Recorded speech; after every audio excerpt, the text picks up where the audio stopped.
నమస్కారం. జీవన స్రవంతికి స్వాగతం. నమీబియా ఎడారి ప్రపంచంలోనే అత్యంత పురాతనమైంది. ఇక్కడ వేల కిలోమీటర్ల మేర విస్తరించి ఉన్న గడ్డి భూముల్లో లక్షలాది వింత వలయాలు కనిపిస్తాయి. వీటిని ఫెయిరీ సర్కిల్స్ అంటారు. అంటే దేవకన్యల వలయాలు. ఇవి చూడడానికి ఎవరో కావాలని గడ్డిని గుండ్రంగా పీకేసినట్లు ఉంటాయి.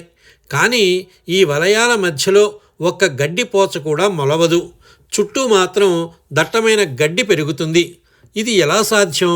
ఈ వలయాలు 2 మీటర్ల నుండి 15 మీటర్ల వ్యాసం వరకు ఉంటాయి. స్థానిక హింబా తెగ ప్రజలు వీటిని దేవతల పాదముద్రలు అని నమ్ముతారు. మరికొందరు భూమి అడుగున ఉన్న ఒక డ్రాగన్ వదిలే విషపూరితమైన గాలి వల్ల అక్కడ గడ్డి మొలవదని చెబుతారు. కానీ సైన్స్ ఏం చెబుతోంది? శాస్త్రవేత్తలు దశాబ్దాలుగా పరిశోధనలు చేస్తున్నా ఇప్పటికీ ఒక ఖచ్చితమైన కారణాన్ని చెప్పలేకపోతున్నారు. అయితే ఇక్కడ 2 ప్రధాన సిద్ధాంతాలు ప్రచారంలో ఉన్నాయి. అందులో ఒకటి భూమి అడుగున ఉండే ఇసుక చెదపురుగులు నీటి కోసం గడ్డి వేర్లను తినేయడం వల్ల ఈ ఖాళీలు ఏర్పడతాయన్నది. నీటి అద్దడి ఉన్నప్పుడు మొక్కలు నీటి కోసం ఒకదానితో ఒకటి పోటీపడి బలమైన మొక్కలు నీటిని లాగేసుకోవడం వల్ల బలహీనమైనవి చనిపోయి ఇలాంటి ఆకారాలు ఏర్పడతాయన్నది మరొకటి.